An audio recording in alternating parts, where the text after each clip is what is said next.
Depuis toujours, les anciens scrutaient le ciel, persuadés que les astres n'étaient pas seulement des lumières lointaines, mais des messages, des signes, parfois même des avertissements. Aujourd'hui, notre génération se moque de ces anciennes croyances. Nous pensons que tout peut être expliqué par des équations, des modèles, des instruments, mais parfois, un phénomène surgit et brise l'illusion de notre contrôle. Depuis plusieurs mois, un objet traverse silencieusement les profondeurs de l'espace. Un astre dont le comportement défie nos lois les plus fondamentales.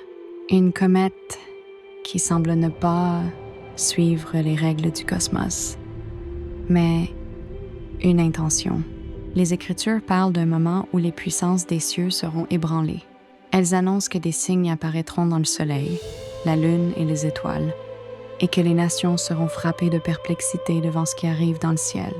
Pas comme une simple prophétie obscure, mais comme un avertissement adressé à une humanité qui s'est endormie. Ce que nous croyons être un simple corps glacé pourrait bien être autre chose. Un messager, ou pire, un harbinger, un signal annonçant le retour de force que nous avons oublié, des êtres que les anciens appelaient les vigilants, les watchers, ou dans les textes plus sombres, les anges déchus. Ce que vous allez entendre dans cette vidéo n'est pas une fiction. C'est un appel à ouvrir les yeux, car le ciel aujourd'hui recommence à parler. Depuis toujours, les comètes brandissent leur queue comme un étendard fuyant le soleil. La physique semble claire. Le vent solaire pousse poussière et gaz loin de l'astre, dessinant une flamme qui s'éloigne. Mais cette fois, quelque chose a brisé le pacte. Cette comète exhibe une anti-queue de 60 000 km qui pointe vers le soleil, comme si elle défiait la lumière elle-même. Les instruments confirment, les modèles échouent, les certitudes s'effondrent. Ce n'est pas un détail technique, c'est une insulte adressée à nos lois. Une structure gigantesque qui semble ignorer la pression du rayonnement comme si une autre force invisible imposait sa propre direction à la matière. Pour l'humanité, c'est un signal glaçant. Si la queue d'une comète peut remonter le courant solaire, alors ce que nous pensions immuable ne l'est plus. Le ciel, autrefois terrain de loi stable, devient le théâtre d'une volonté étrangère qui réécrit les règles sous nos yeux impuissants.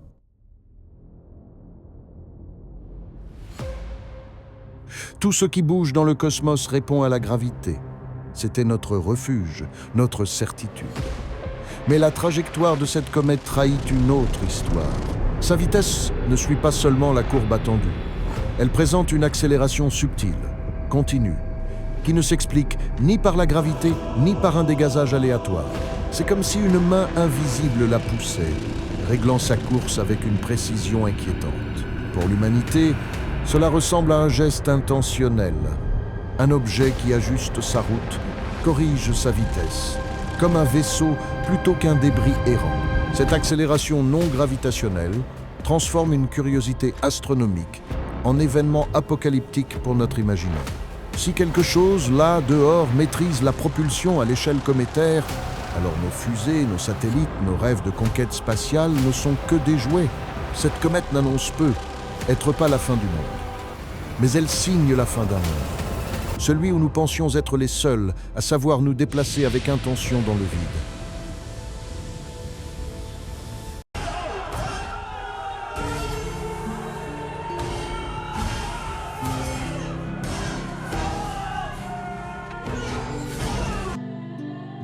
La Bible ne se termine pas par la victoire des ténèbres, mais par leur anéantissement. Jésus-Christ est décrit comme celui qui détruit les œuvres du diable, qui réduit Satan à l'impuissance et qui, à la fin des temps, le précipite définitivement hors de l'histoire humaine. Les signes dans le ciel n'annoncent pas seulement un danger, ils annoncent aussi une conclusion, le règne du Christ et la fin absolue de l'ennemi.